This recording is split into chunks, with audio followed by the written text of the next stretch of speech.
اللہ وعلی آلک واصحابک یا حبیب اللہ الصلاة والسلام علیک یا نبی اللہ وعلی آلک واصحابک یا نور اللہ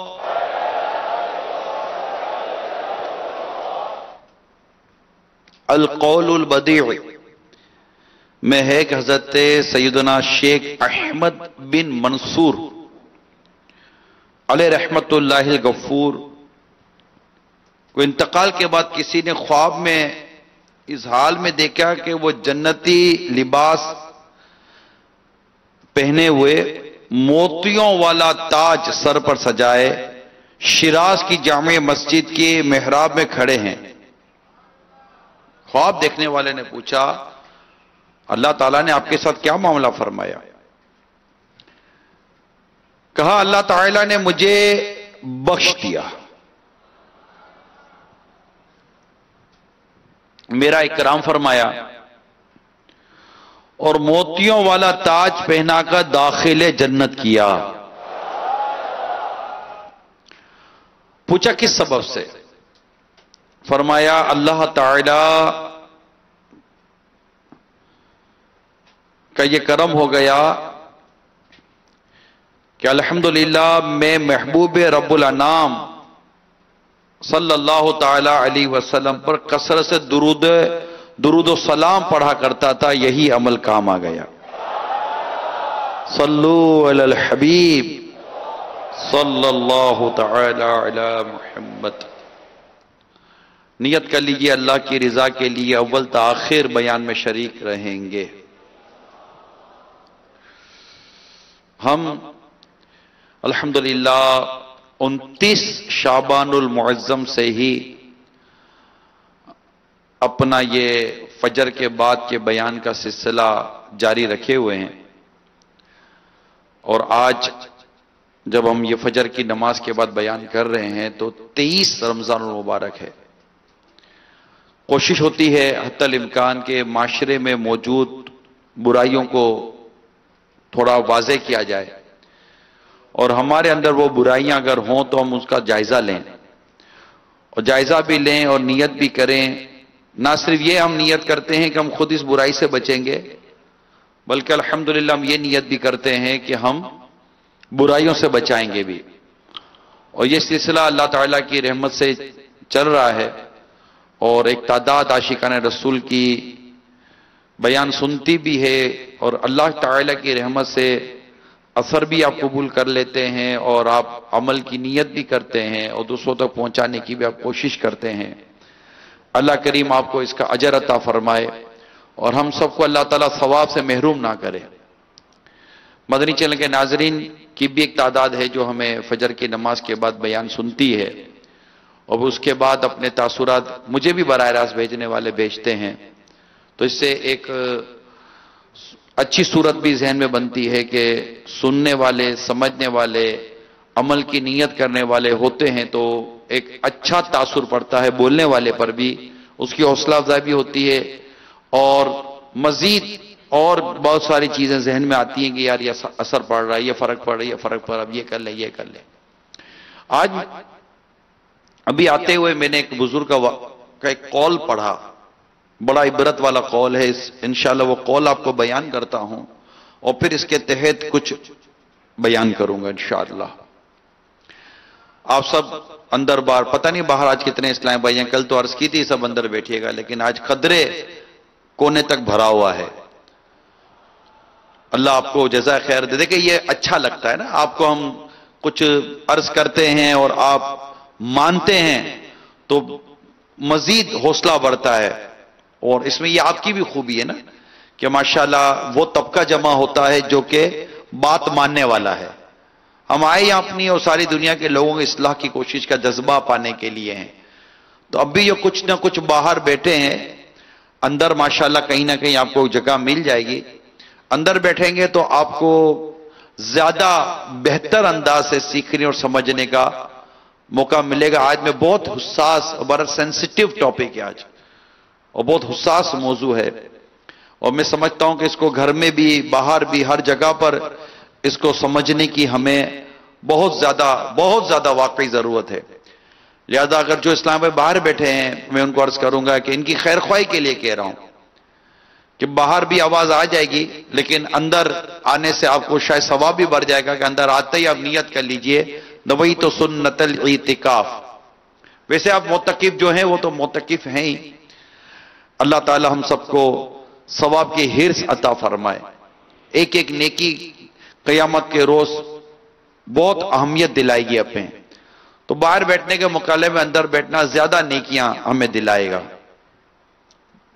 وہ جو قول تھا بزرگ کا وہ یہ ہے، حضرت احمد بن حرب رحمت اللہ تعالی علیہ فرماتے ہیں دنیا سے کئی قومیں نیکیوں کی کثرت کے ساتھ غنی نکلیں گی، یعنی قیامت کے روز جب لوگ اٹھائے جائیں گے تو کئی قومیں نیکیوں سے بھری ہوئی ہوں گی، مطلب نیکیوں کے ساتھ اٹھیں گی،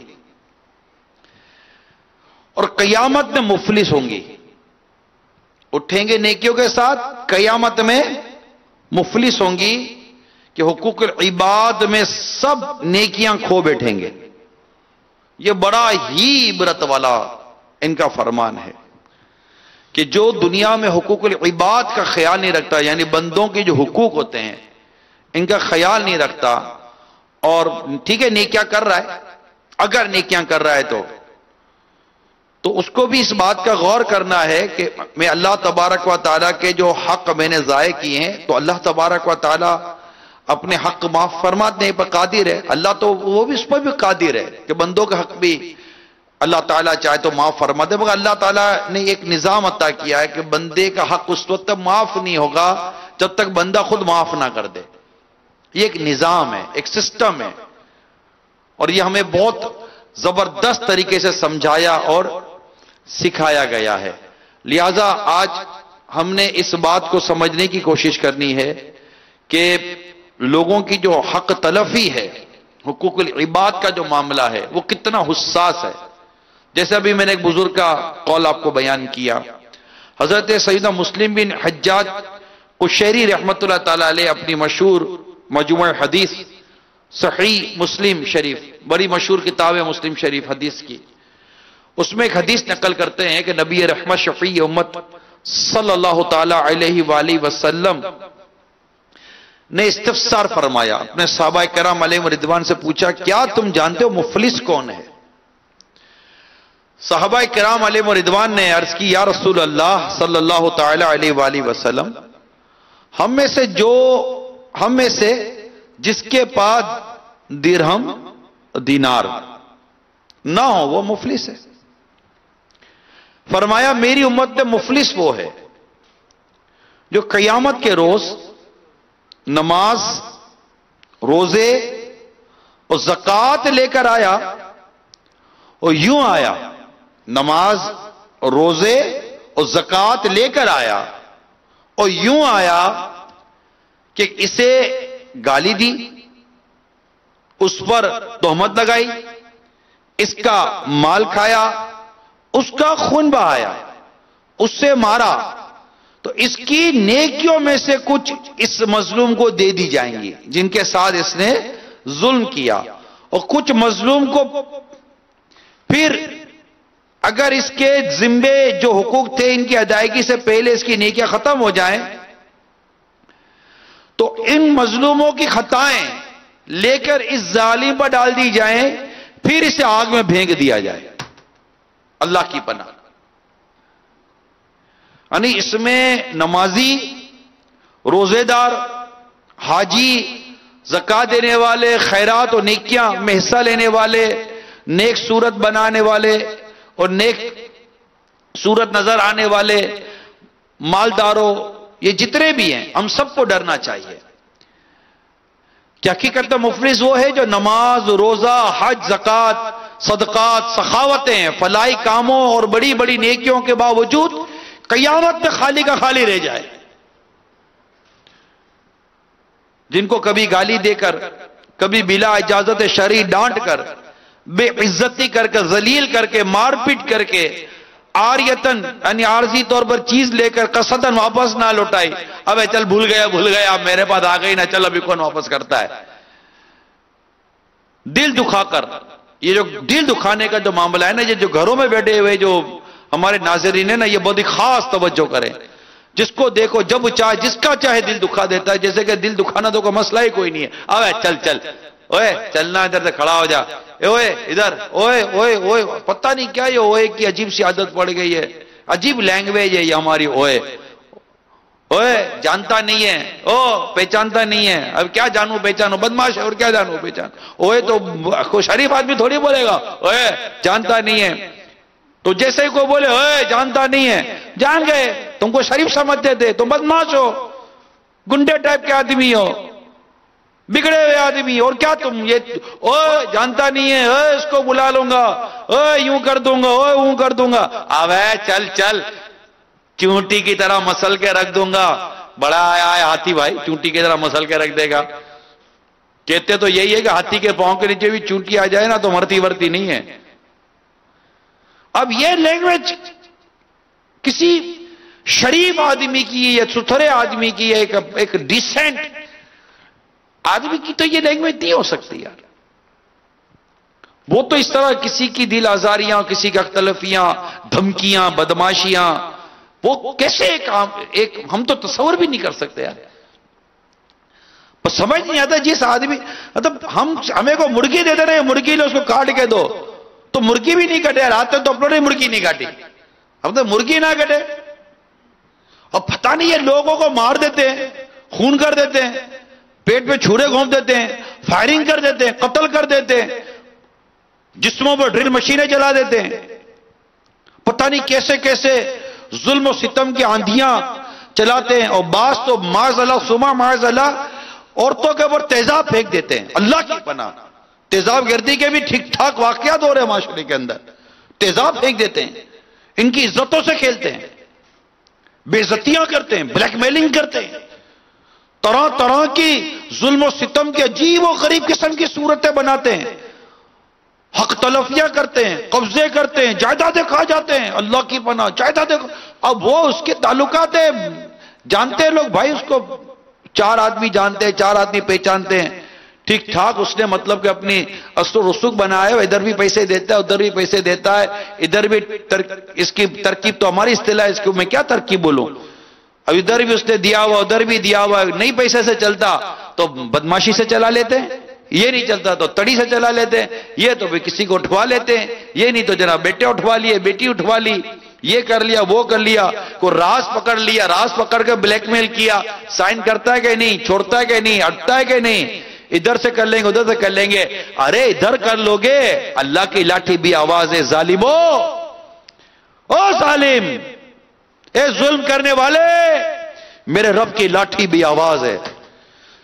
جب میرے رب کی پکڑ آئے گی نا، تجھے کوئی بچانے والا نہیں ہوگا. تیرے سارے تعلقات ایک طرف رہ جائیں گے، تیری ساری دولت ایک طرف رہ جائے گی، تیرا سارا یہ قر و فر کا جو انداز ہے نا سب ایک طرف رہ جائے گا. تیرے ظلم جس دن اللہ تبارک و تعالیٰ نے تیرے ظلم پر تیری گرفت کی اور مظلوم کی تو بددعا، یہ تو قبول ہی قبول ہے. ظالم سو جاتا ہے، مظلوم کی آنکھ نہیں سوتی، یاد رکھنا. تو ظلم کر کے بھول گیا ہے کہ تیرے ظلموں کی تو فہرست ہے، تجھے تو یہ بھی یاد نہیں ہوگا تو نے ظلم کیا کتنوں پر ہے، کتنوں کو ڈرایا ہے، کتنوں کو دھمکایا ہے، کتنوں کو آنکھوں سے ڈرایا ہے، کتنوں کو دھکے دیے ہیں، کتنوں کے ساتھ بدماشیاں کی ہیں، کتنوں کو ابے تبے کر کے، یہ کر کے وہ کر کے، اس کو بلا کر خود کچھ کر کے کتنوں کے ساتھ زیادتی کی ہے، کتنوں کا مال کھا لیا، کتنوں کی قلم کھا گئے، کتنوں کے کاغذ کھا گئے، کتنوں کی کاپیاں کھا گئے، کتنوں کا اناج کھا گئے، کتنے یتیموں کا مال کھا گئے، کتنی بیواؤں کا مال کھا گئے، کتنے مسکینوں کا مال کھا گئے، کتنے عام مسلمانوں کا مال کھا گئے. ابھی سوچا ہے؟ موبائل لوٹنے والے، موٹر سائیکل لوٹنے والے، کار لوٹنے والے اگر سن لے تو سنو، نہیں جانتا کوئی بھی تمہیں کہ کس کی موٹر سائیکل کون موٹر سائیکل میری لے گیا، اللہ دیکھ رہا ہے۔ کوئی نہیں جانتا کون پرس لے گیا، اللہ دیکھ رہا ہے۔ کوئی نہیں جانتا کون میری کار لے گیا، اللہ دیکھ رہا ہے۔ کوئی نہیں جانتا تم کس کے زیورات چھین کر لے گئے، زیورات اتار کے لے گئے، پرس چھین کر لے گئے، موٹر سائیکل پر دوڑے دوڑے نکل گئے، اللہ دیکھ رہا ہے۔ کوئی نہیں جانتا کہ میرا یہ کون سا مال کون لے گیا، مگر سنو اللہ دیکھ رہا ہے، اللہ دیکھ رہا ہے، اللہ دیکھ رہا ہے۔ وہ پکڑ فرمانے والا دیکھ رہا ہے، وہ سزا و جزا کا مالک دیکھ رہا ہے۔ ٹھیک ہے اس نے نہیں دیکھا جس کے ساتھ تم نے ظلم کیا، تم تو بیہائنڈ دا سین کام کرتے رہے، فرنٹ پہ کوئی اور تھا، پیچھے تمہاری دماغ کی یہ چالاکی اور تمہارے دماغ کی گندگی کام کر رہی تھی۔ اللہ دیکھ رہا ہے، اللہ جانتا ہے جو کچھ ظالم کر رہے ہیں۔ اللہ تبارک و تعالی ان کے کاموں سے بے خبر نہیں ہے، وہ علیم و بذات صدور ہے، وہ دلوں پر آنے والے خیالات کو جانتا ہے۔ تم ظلم و ستم کی آندھیاں چلاؤ، تم بدمعاشیاں کرو، تم اس قدر ڈراؤ دھمکاؤ اور اس طرح مطلب کہ لوگوں کا جینا مشکل کر دو اور بولو مجھے کوئی جانتا نہیں ہے، وائٹ کالر بن کر، اور اس طرح مطلب کہ شریفانہ انداز میں تم جینے کی کوشش کرو۔ اللہ جانتا ہے، اللہ جانتا ہے، اے ظالمو اللہ جانتا ہے، اللہ جانتا۔ اگر دنیا میں اس طرح ظلم و ستم کر کے بچ کے نکل بھی گئے نا، دولت کا انبار جمع کر لیا، قیام قبر میں کون ہے تمہارے ساتھ؟ جب سوچا ہے ظالم، اے تہمت لگانے والوں، اے بہتان لگانے والوں، گالیاں دینے والوں، ظلم کرنے والوں، جو بھی ظلم کے تحت آ رہا ہے، میں ان سب کو سمجھانے کی کوشش کر رہا ہوں۔ اللہ آپ کو اور ہم سب کو ظلم سے محفوظ فرمائے۔ آج معافی مانگ لو، آج اللہ تبارک و تعالیٰ کو راضی کر لو، آج دے دو مظلوموں کو ان کا حق، اور اللہ کے حضور سچی توبہ لے آؤ۔ آج ابھی اسی وقت کر لو۔ اے ماں باپ پر ظلم کرنے والوں، بھائی بہنوں پر ظلم کرنے والوں، پڑوسیوں پر ظلم کرنے والوں، محلے والوں پر ظلم کرنے والوں، کاروبار میں ایک دوسرے پر ظلم کرنے والوں، اے مارکیٹوں میں ظلم کرنے والوں، اے اپنے ملازموں پر ظلم کرنے والوں، اور اے سیٹھوں پر ظلم کرنے والے ملازموں، سارے کے سارے کان کھول کر سنو، آج معافی مانگ لو ورنہ قیامت کے روز پھنس جائیں گے۔ ذرا سوچو قبر کے اندر جب اکیلے ہوگے کون بچانے آئے گا؟ اس وقت جب یہ سارے مظلوم یاد آ رہے ہوں گے، میں کہتا ہوں تختہ غسل پر بھی یاد آ گئے، نزا کے وقت بھی یاد آ گئے، جب نہ زبان کام کر رہی ہے نہ ہاتھ کام کر رہا ہے، صرف یاد آ رہا ہوگا کہ میں نے کس کس کے ساتھ ظلم و زیادتی کی تھی، کس کس کا مال کھایا تھا، کس کس کو میں نے گالیاں دی تھی، کس کس کو میں نے تڑیاں ماری تھی۔ تعلقات تھے نا میرے، تعلقات تھے۔ اگر بستر مرگ پر یاد آ گیا، نزا کی کیفیت میں یاد آ گیا، تب کیا کریں گے؟ کس کو بولیں گے؟ زبان بھی نہیں ساتھ دے رہی، صرف آنکھوں سے ہو سکتا ہے اس سے ندامت کے آنسو نکل رہے ہوں، اور مظلوم وہاں پھر بھی بد دعا کر رہا ہوگا۔ مظلوم کی بد دعا سے ڈرے میٹھے میٹھے اسلامی بھائیوں، بہت ڈریں۔ ایک مالدار آدمی کے بارے میں نے پڑھا، اس کے ہاتھ کا درد نہیں جاتا تھا، بڑا عبرت والا واقعہ ہے، اس کے ہاتھ کا درد نہیں جاتا تھا، بڑا مالدار تھا، بڑے علاج کرائے اس نے اپنے ہاتھ کے، بڑے ڈاکٹروں کو دکھایا نہ بھائی، آخر کار روحانی علاج کی طرف آیا تو کسی کے پاس گیا، وہ دم وغیرہ بھی کرتے تھے اور فرق پڑتا تھا لوگوں کو، کہ حضور میرے ہاتھ کا درد نہیں جاتا۔ انہوں نے کچھ پرور کے دم کیا، کچھ روحانی علاج کیا، کل پھر آیا، بولا حضور درد نہیں جا رہا۔ انہوں نے تھوڑا اور علاج تبدیل کیا، بولا حضور اگلے دن ہے درد نہیں جا رہا۔ اب وہ جو علاج کرنے والے تھے ان کو بھی بڑی حیرت تھی کہ میں کر تو بڑا زبردست علاج رہا ہوں، درد کیوں نہیں جا رہا اس آدمی کا۔ تھوڑی دیر وہ غور کرتے رہے، غور کرنے کے بعد اس کو کہا کہ اگر میں ایک بات کہوں آپ برا تو نہیں مانیں گے؟ کہا کہ کیا کہنا ہے؟ تھا بڑا آدمی، کہ دیکھیں میں تو آپ کا علاج کر رہا ہوں، ڈاکٹری بھی علاج ہوا، روحانی بھی علاج ہوا، آپ کے درد میں تو فرق نہیں پڑا، درد بڑھ رہا ہے، جی بڑھ رہا ہے۔ میں ایک آپ کو مشورہ دیتا ہوں، آپ اپنے ماضی پر غور کریں، کوئی ایسا واقعہ تو نہیں ہوا جس کی وجہ سے یہ ساری چیزیں ہو رہی ہیں. اب اصل میں بڑے لوگوں کو نصیحت کرو نا، بعض ایسے ہوتے ہیں بڑے لوگ، منصب بڑا ہو یا دولت وغیرہ ہو نا، ان کو عموماً بات اتنی جلدی سمجھ میں نہیں آتی. وہ سمجھتے ہیں کہ ہم بہت عقل مند ہیں، بہت سمجھدار ہیں، ہم کو سمجھانے بیٹھے ہیں. نہیں، باتوں کا بڑوں کو بات سمجھ میں نہیں آ رہی ہوتی ہے. اس نے بھی بڑا مولانا اپنا مشورہ اپنے پاس رکھو، چلو ایک تو تم سے فرق پڑ نہیں رہا ہے، میرے اوپر ڈال رہے ہو. وہ ناراض ہو کر اٹھ کر وور وور کرتا ہوا چلا گیا. بات آئی گئی ہو گئی. تھوڑے دنوں کے بعد وہ شخص اسی شخص کو ملا، وہ بڑا آدمی، پیسے والا آدمی. وہ روڈ پہ جا رہا تھا، اس سے دیکھا کہ وہ جس نے مشورہ دیا تھا اس کو نظر آ گیا. وہ دوڑا گیا کہ حضرت پہچانا؟ کہا ہاں آپ کے ہاتھ کا درد. بولا میرا ہاتھ کا درد صحیح ہو گیا. کہ چلے مبارک ہو. کب پوچھے تو صحیح، کیسے صحیح ہوا؟ اب وہ کیسے پوچھتا، اس کو تو ویسے ہی ایک مشورہ دے کر ڈر لگ رہا تھا. کہ جی کیسے صحیح ہوا؟ کہ میں نے گھر جا کر رات آپ کے مشورے پر غور کیا. حرج ہی کیا ہے غور کرنے میں غور کرتا رہا. مجھے ایک بات یاد آئی. بات یہ تھی کہ میری کوٹھی بہت بڑی ہے. تو جب میں نے اپنا بنگلہ، اپنی کوٹھی بنائی تو میرے گھر کے ساتھ، بنگلے کے ساتھ، کوٹھی کے ساتھ ایک پلاٹ تھا. میری خواہش تھی کہ پلاٹ مجھے مل جائے، یہ زمین مجھے مل جائے تو میرا بنگلہ، میری کوٹھی بڑی ہو جائے گی اور خوبصورت ہو جائے گی. اب میں نے چاہا وہ مل جائے. وہ پلاٹ تھا، کسی زمین تھی کسی بیوہ کی. میں نے اس بیوہ سے رابطہ کیا. اس سے بولا یہ یتیم بچے ہیں، ان کے باپ یہ پلاٹ چھوڑ کر دنیا سے چلے گئے، میں نے رکھا ہوا ہے کہ یہ بچے بڑے ہوں گے تو ان کو پلاٹ کام آ جائے گا. اب وہ پلاٹ میرے دماغ میں پھنس گیا تھا، اور وہ بیوہ عورت تھی جو ماننے کا نام نہیں لے رہی تھی. اب میرے پاس دولت تو تھی، تعلقات بھی تھا میرے پاس بہت کچھ. میں نے پھر پیسے ویسے دے کر، یہ رشوت دینے والے رشوت لینے والے ہمارے معاشرے میں چل رہے ہوتے ہیں، جبکہ رشوت دینے والا دونوں کے لیے جہنم کی وعید ہے. میں نے پیسے ویسے کھلا کر اس پلاٹ کی فائل وائل بنا کر اپنے نام پر پلاٹ کروا لیا. بیوہ کو کانوں کان میں نے پتہ ہی نہیں چلنے دیا. اور جب پلاٹ میرے نام پر ہو گیا، میں نے اپنے مزدور لگا کر اپنے گھر کا ایکسٹینشن شروع کروا دیا. اب وہ عورت کو پتا چلا، وہ آئے، میں سامنے نہیں آتا تھا اس عورت کے. میں دور سے دیکھتا تھا کہ وہ عورت ہاتھ اٹھا کر کچھ بولتی تھی، اور ہمارے مزدور ہنسا کرتے تھے، ٹھیکیدار ہنسا کرتے تھے. وہ ہاتھ اٹھا کر کچھ بول کر چلی جاتی تھی. اب مجھے رہ کر وہ بیوہ یاد آئی، اور مجھے بھی لگا کہ ہو نہ ہو یہ بیوہ نے بددعا نہ دی ہو مجھے. اب میں اس بیوہ کو ڈھونڈنے میں لگ گیا کہ بیوہ کہاں گئی. پتا چلا بیوہ کسی اور شہر چلے گی. میں کسی اور شہر گیا اس بیوہ کو ڈھونڈتا ہوا، گھر کا پتہ معلوم کیا، بیوہ سے رابطہ کیا.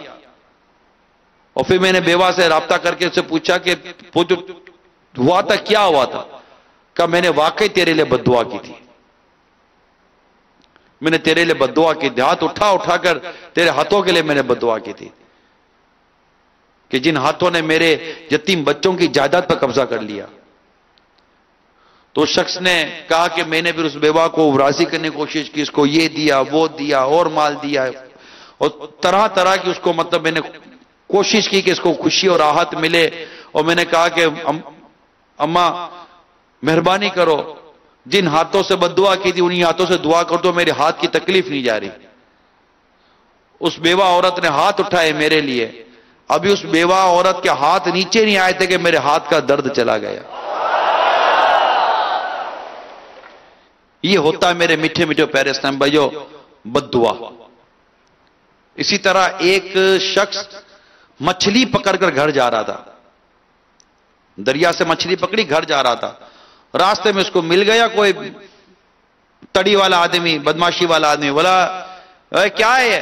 کہا مچھلی ہے. کہا مجھے دے. کہا بھائی میرے بچے بھوکے، مچھلی پکڑ کر جا رہا ہوں. ابے دیتا ہے کہ دوں؟ ہمارے نہیں ہوتا بدماشی، دیتا ہے کہ دوں؟ گن دکھاتے، ہلنا نہیں، بدماشیاں کرتے ہیں، ڈراتے دھمکاتے ہیں، دہشت پھیلاتے ہیں. یوں کر کے بہت دہشت پھیلاتے ہیں. میں نے خود اپنے کانوں سے دہشت پھیلانے والوں کی آواز سنی ہے ایک جگہ پر. دہشت، اللہ کی پناہ، ڈرا دیتے ہیں لوگوں کو. تو اس سے ڈرایا ہوئے اور چھین لی نا مچھلی اس کے ہاتھ سے، اور مچھلی کے منہ میں انگلی ڈال کر پڑا، تو وہ مچھلی کے جیسے منہ میں انگلی ڈالی تو اس کے وہ کچھ دانت ہوں گے، کچھ ایسی چیز منہ میں، تو وہ اس کو چوبی ہوگی کر کے اس کو جھٹکا لگا، پھر وہ مچھلی لے کر لوٹ کر چلا گیا، اس سے بدماشی کر کے گھر گیا اور مچھلی جو بھی اس کو کرنا تھا کیا۔ ایک دو دن کے بعد اس کی انگلی میں درد شروع ہو گیا، اور وہ تھوڑا مچھلی پکڑی تھی تو کچھ چپ گئی ہوگی تو اس نے اگنور کیا نا، نظر انداز کر دیا، مگر درد بڑھتا گیا اور تکلیف ٹھیک ٹھاک بڑھ گئی اس کی۔ یہ ڈاکٹر کے پاس گیا، ڈاکٹر صاحب یہ درد ختم نہیں ہوا، ڈاکٹر نے علاج وغیرہ کیا، مگر انگلی جو تھی نا وہ لال ہوتی چلی گئی اور خراب ہوتی چلی گئی۔ اب وہ پھر گھبرایا ہوا، ڈاکٹر صاحب صحیح نہیں ہو رہا، اس کا صحیح تو کرو۔ ڈاکٹر نے اس کا ٹیسٹ وغیرہ کیا، بولا تمہاری انگلی میں زہر چڑھ گیا ہے، اگر ہاتھ ہتھیلی بچانی ہے نا تو انگلی کاٹنی پڑے گی، ورنہ یہ زہر تمہاری ہتھیلی میں چڑھ جائے گا۔ اب وہ تو گھبرا گیا، بولا ٹھیک ہے بھائی آپریشن کر دو، کاٹ دو، اس کی انگلی کاٹ دی۔ یہ گھر آیا، تھوڑے دنوں کے بعد ہتھیلی میں درد شروع ہو گیا، اور وہ پھر علاج کرائے، پھر صحیح نہ ہو، پھر ڈاکٹر نے کہا کہ زہر ہتھیلی میں بھی چڑھ گیا، اب ہتھیلی کاٹنی پڑے گی تمہاری، اب ہتھیلی کاٹو ورنہ بازو میں زہر چڑھ جائے گا۔ پھر تھوڑے دنوں کے بعد ہتھیلی کاٹی، اب وہ کٹی ہوئی ہتھیلی لے کر جی رہا تھا، پھر تھوڑی دنوں کے بعد بازو میں درد شروع ہو گیا، پھر ڈاکٹر کے پاس گیا، ڈاکٹر نے کہا کہ زہر تو بازو میں بھی چڑھ گیا ہے۔ اب اس کو لے دے کر پھر وہ شخص یاد آیا، او نہ اس نے مجھے بد دعا دی ہوگی، وہ ڈھونڈتا رہا اس شخص کو، ڈھونڈتا رہا اس شخص کو، وہ ملا، بولا پہچانتا ہے اس کا، تو ہاتھ ادھر کٹ گیا تھا، پٹا بندھا ہوا تھا، حال اس کا برا ہو چکا تھا۔ تو اس نے کہا تو نے مجھے پہچانا؟ وہ بولا میں وہی ہوں جو تجھ سے مچھلی چھین کر بھاگا تھا۔ بولا ہاں ہاں ہاں۔ وہ تو نے کیا کیا تھا؟ بولا کیا کرتا میں، تم نے بدماشی کی تھی، دھمکایا تھا، طاقت تھی تیرے ہاتھ میں، میرے بچے بھوکے تھے، میں تو ان کے لیے مچھلی لے کر جا رہا تھا اور تو لوٹ کر چلا گیا مچھلی۔ میں نے اللہ کی بارگاہ میں دعا کی، یا اللہ میں کمزور تھا، تو نے اس کو طاقت دی تھی، اب میرا بدلہ بھی تو لے، تو میں نے تیرے لیے بد دعا کی تھی۔ پھر اس نے معافی مانگی، پتہ نہیں منت سماجتیں کی، پھر اسے اس کے لیے دعا کی تو اس کا جو ہاتھ کا جو زہر کا اثر تھا وہ ختم ہو گیا۔ یہ میں آپ کو دو واقعات جو میں نے آپ کو سنائے نا میرے میٹھے اور پیارے اسلامی بھائیوں، یہ خاص کر ان لوگوں کے لیے ہیں جو تعلقات، دولت اور اپنی سورسز کی بنیادوں پر بہت کچھ ظلم کرتے ہیں۔ پوری مافیا بنی ہوئی ہے، مافیا، لینڈ مافیا جس کو کہتے ہیں، اور زمینوں پر قبضے کرتے ہیں، جائیدادوں پر قبضے کرتے ہیں، اور لوگوں کو بدماشی اور تڑیاں اور دھمکیاں دے دے کر لوٹتے ہیں۔ پورے گروپ بنے ہوئے ہیں، بچے اغوا کر لیتے ہیں، کڈنیپ کر لیتے ہیں اور پھر پیسے مانگتے ہیں۔ پورے کڈنیپنگ مافیا ہیں دنیا میں، بہت بڑا یہ ایک کرمنل بزنس دنیا میں ہے کڈنیپنگ کا۔ بیٹیاں اٹھا لیتے ہیں، بیٹے اٹھا لیتے ہیں، پتہ نہیں کیا کیا چیزیں کر لیتے ہیں، بلیک میلنگ کرتے ہیں، کڈنیپنگ کرتے ہیں، اور پتہ نہیں کس طرح یہ پیسے بٹورتے ہیں۔ دنیا میں تم پیسے بٹور رہے ہو، دنیا میں تم دولت بٹور رہے ہو، لیکن تمہیں مظلوم کی بد دعا ڈراتی نہیں ہے کہ اگر قیامت کے روز اللہ تبارک و تعالیٰ نے حساب لے لیا ہے تو کیا کرو گے؟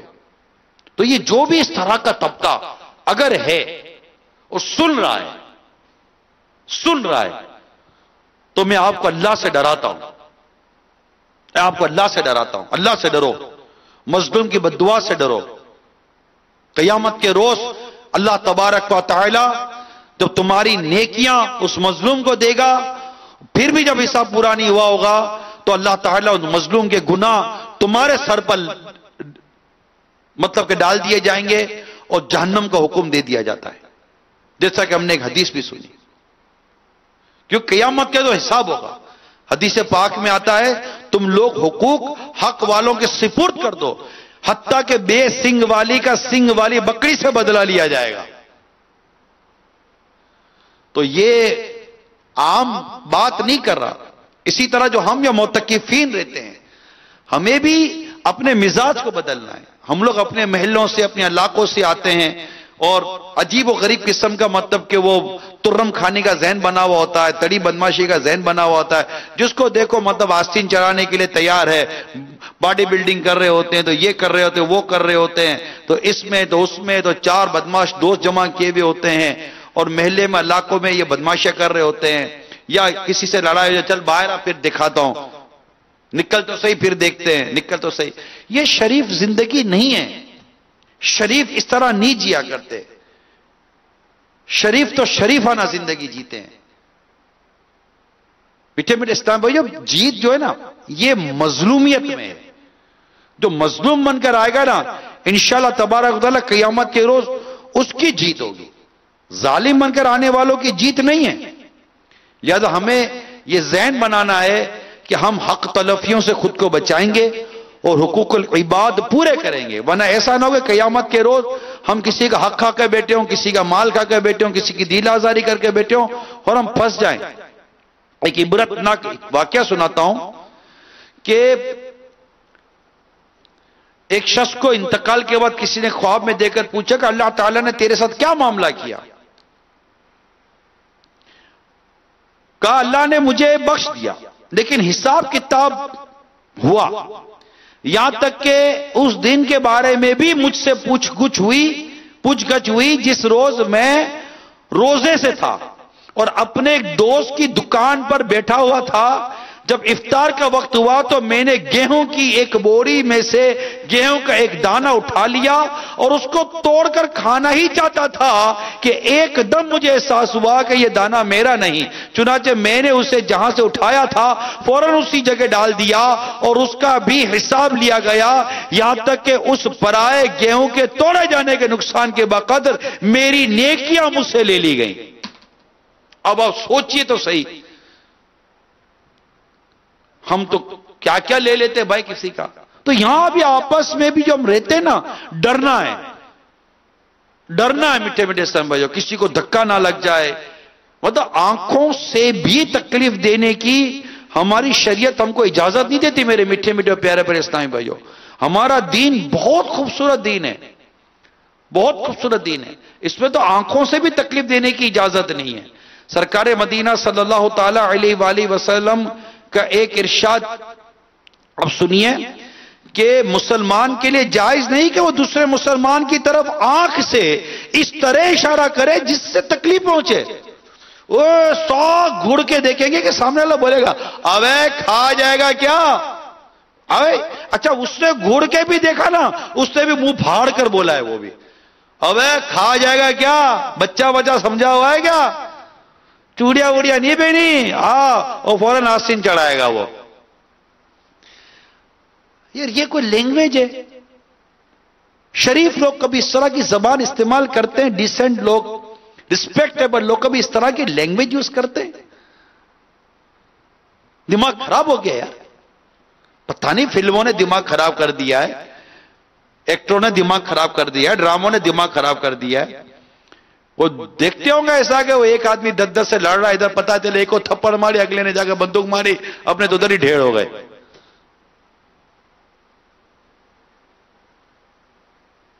تو یہ تماشا تھوڑی ہے، دنیا میں جی رہے انسانوں کے ساتھ جی رہے، کوئی جنگل میں تھوڑی جی رہے ہیں۔ جانور ایک دوسرے کو ٹکڑے مارتے ہیں، لاتے مارتے ہیں، ایک دوسرے کو کاٹتے ہیں، ہم انسان ہیں، انسانوں کے ساتھ رہ رہے ہیں۔ انسانوں کے ساتھ رہنا ہے تو انسانیت کے ساتھ رہنا ہے، ہم جانوروں کے ساتھ تھوڑی رہ رہے ہیں۔ جنگل میں جانوروں کی زندگی عجیب و غریب ہوتی ہے، انسان تو انسانیت کے ساتھ جیتا ہے۔ ایک شخص دریا کے کنارے بیٹھا تھا، منہ ہاتھ دھو رہا تھا، توجہ سے سنیے، بچھو کو اس نے دیکھا کہ بچھو دریا میں ڈوب رہا ہے۔ اس نے کیا کیا کہ جیسے ہی بچھو ڈوب رہا تھا نا، اس نے بچھو کو پکڑ لیا کہ بچھو ڈوب نہ جائے۔ اب بچھو کا کام کیا؟ ڈسنا۔ بچھو نے ڈنک مارا، بچھو کا کام ہی ڈنک مارنا ہے۔ جیسے سے بچھو کا بولا، بچھو نے ڈنک مارا، اس نے ڈر کے چھوڑ دیا نا، تکلیف ہوئی اس کو، چھوڑ دیا۔ اس نے دیکھا بچھو پھر ڈوب رہا ہے اور اس کو رحم آیا، اس نے پھر پکڑ لیا، اے بچھو ڈوب جائے گا۔ جیسے ہی پکڑا، بچھو نے پھر ڈنک مارا، پھر چھوڑ دیا، بچھو ڈوب جائے گا۔ بچھو ڈوب رہا تھا، اس نے پھر اس کو رحم آیا، اس نے پھر پکڑا، ارے بچھو ڈوب جائے گا، پھر پکڑا، پھر بچھو نے ڈنگ مارا۔ ایک شخص کہنے لگا عجیب آدمی ہے، یہ حیوان ہے، بچھو حیوان ہے، ڈنگ کی مارے گا، اپنی حیوانیت سے باز تھوڑی آئے گا۔ تو اس نے اس کو مڑ کر دیکھ کر مسکرا کر کہا یہی تو سمجھانا چاہ رہا ہوں، جب یہ حیوان ہو کر اپنی حیوانیت سے باز نہیں آئے گا، میں انسان ہو کر انسانیت سے کیسے باز آ جاؤں؟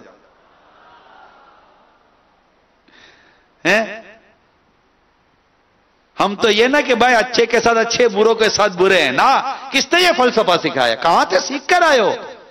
کون سی دنیا کے یہ فلسفے سیکھ کر آئے ہو کہ اچھے کے ساتھ اچھے، برے کے ساتھ برے؟ اچھے کے ساتھ اچھا ہونا کیا کمال ہے؟ اچھے کے ساتھ تو اچھا رہنا ہی پڑے گا۔ کو ہم کو پاگل کتے نے کاٹا ہے کہ ہم کو کوئی پیارا ہو سے ارے آئیے آئیے جناب بیٹھیے، آپ کیسے ہیں؟ بڑے ماشاءاللہ آئے، آپ کو اللہ ماشاءاللہ اللہ آپ کو عزت دے، اور ہم بولے اوے زیادہ محبت سے بات نہیں کر، خبردار مجھے عزت دی تو کیا سمجھتا ہے؟ ایسا کوئی کرے گا؟ بولے گا یار اس کو واقعی یار کئی پاگل خانے میں اس کو داخل کراؤ، اس کو تو عزت بھی تو لڑتا ہے۔ یعنی جو تمہارے ساتھ بھلائی کرے، اچھائی کرے، اس کے ساتھ کوئی آدمی اچھائی کرے گا، اس کے ساتھ کوئی برائی تھوڑی کرے گا۔ برائی کس کے ساتھ، اچھائی کس کے ساتھ زیادہ میٹر کرتی ہے؟ کہ جو تیرے ساتھ برائی کرے اس کے ساتھ اچھائی کر۔ اچھائی والے کے ساتھ تو ہر کوئی اچھائی کرے گا یار، جو برائی کرے اس کے ساتھ اچھائی کرو۔ اللہ تعالیٰ قرآن کریم میں بڑے واضح الفاظوں میں ارشاد فرماتا ہے، بڑے واضح طور پر اللہ تعالیٰ ارشاد فرماتا ہے ادفع باللتی ہی احسن، اے سننے والے برائی کو بھلائی سے ٹال۔ یہ ہمارا رب ہم سے فرماتا ہے، ہمارا رب کائنات ہمیں پیدا کرنے والا ہمیں ارشاد فرماتا ہے ادفع باللتی ہی احسن، اے سننے والے برائی کو بھلائی سے ٹال۔ ہم برائی کو برائی سے کیوں ٹالیں گے؟ کسی نے برائی کی، کسی نے دل آزاری کی، کسی نے صدمہ دیا، کسی نے کچھ کیا تو معاف کریں، درگزر سے کام لیں۔ اگر یہ سارے بدلہ لینے والے، سارے لڑنے والے، سارے گریبان پکڑنے والے، سارے بدماشی کرنے والے، سارے بدماش دوستوں کو بلا کر مار پیٹ کرنے والے ہو جائیں گے تو یہ شہر تو جنگل ہو جائے گا، ہر طرف خون ہی خون ہوگا، کسی کا سر پھٹا ہوگا، کسی کی عزتیں داؤ پہ لگی ہوئی ہوں گی۔ ہمیں یہ زیب ہی نہیں دیتا۔ ادفع باللتی ہی احسن، اے سننے والے برائی کو بھلائی سے ڈال۔ اس کا فائدہ اللہ تعالیٰ آگے فرماتا ہے فَإِذَا الَّذِي بَيْنَكَ وَبَيْنَهُمْ عَدَاوَةٌ، کہ جبھی کہ تجھ میں اور اس پہ دشمنی تھی، كَأَنَّهُمْ وَلِيٌّ حَمِيمٌ، ایسے ہو جائے گا جیسے گہرا دوست ہوتا ہے۔ یعنی آپ جب برائی کو بھلائی سے ڈالو گے نا تو وہ جس سے آپ کی دشمنی تھی ایسے ہو جائیں گے جیسے گہرے دوست ہوتے ہیں۔ اب کرے تو صحیح، برائی کو بھلائی سے ٹالے تو صحیح۔ ہم تو اس کے غلام ہیں جس کے بارے میں کہا گیا کہ گالیاں دیتا ہے کوئی تو دعا دیتے ہیں، دشمن آ جائے تو چادر بھی بچھا دیتے ہیں۔ ہم اس کے غلام ہیں کہ جب ان کو مکے والوں نے، پیارے مصطفیٰ صلی اللہ تعالی علیہ وسلم کو مکے کے کفار نے ایسا ستایا کہ میرے آقا اشک بار آنکھوں سے مکہ چھوڑ کر مدینہ منورہ ہجرت فرما گئے۔ آپ مدینہ منورہ سے عمرہ کرنے کے لیے آ رہے ہیں، لیکن کفار مکہ آپ کو عمرہ نہیں کرنے دے رہے، اور آپ وہیں سے واپس لوٹ جاتے ہیں۔ 3 سال آپ کا سوشل بائیکاٹ کیا گیا شعب ابی طالب کے اندر، آپ کے ساتھ کیا زیادتی نہیں کی گئی؟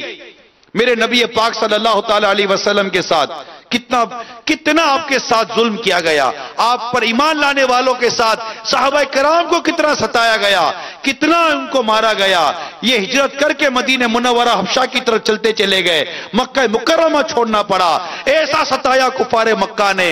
لیکن جب یہی میرے مصطفیٰ صلی اللہ تعالی علیہ وآلہ وسلم اپنے ہزاروں صحابہ کرام علیہ رضوان کے ساتھ جب فاتح مکہ بن کر جب مکہ مکرمہ میں تشریف لاتے ہیں تو وہ لوگ موجود تھے جنہوں نے آپ پر ظلم و زیادتی کی تھی، لیکن میرے مصطفیٰ صلی اللہ تعالی علیہ وآلہ وسلم نے سب کو عام معافی کا اعلان فرما دیا۔ وہ پتھر